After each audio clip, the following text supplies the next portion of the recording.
Kita sa kuha ng closed-circuit television footage na ito ang pagharang ng isang lalaki sa naka-short na papalabas na sana ng isang grocery store sa Quezon City. Ang humarang na lalaki, isa palang pulis na may ranggong patrolman na nakatalaga sa Malabon. Ang hinarang naman ito na naka-short, kabaro pala niya na may ranggo namang police staff sergeant at nakatalaga sa Talipapa Police Station. Base sa inisyal na investigasyon ng Talipapa Police, unang hinarang ng gwardya si Police Staff Sergeant dahil sa kahina-hinala umano ito. Kaya naman, pinabuksan aniya ng gwardya ang bag ng pulis kung saan nakita ang kanyang service firearm. Nagpakilala naman umanong pulis ang biktima, subalit hindi nakinig ang gwardya at nagpasaklolo kay patrolman.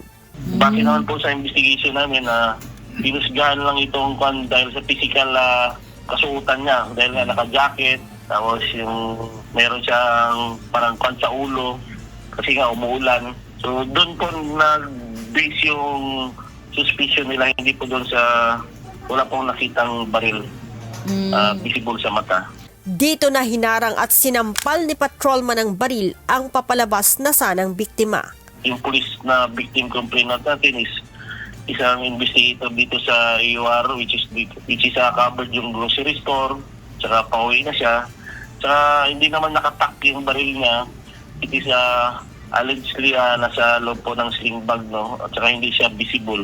Nagpasaklolo pa ang mga gwardiya sa Talipapa Police Station kung saan rumisponde ang dalawa pang pulis. Dito na nakilala ng mga rumispondeng pulis ang biktima.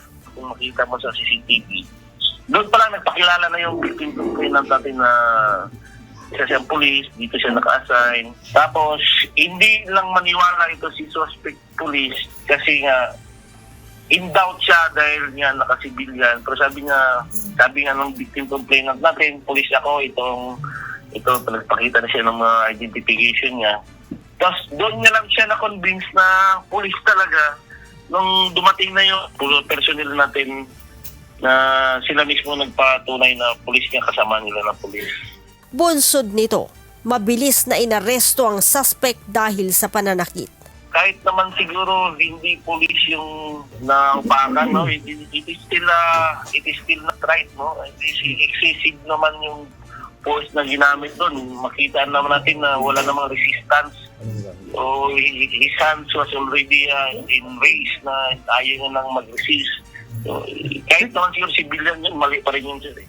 Ang suspect ay nakakulong na sa Criminal Investigation and Detection Unit sa QCPD habang nahaharap sa administrative complaint dahil sa pagmamalabis sa tungkulin.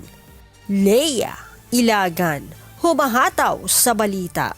Ngayon.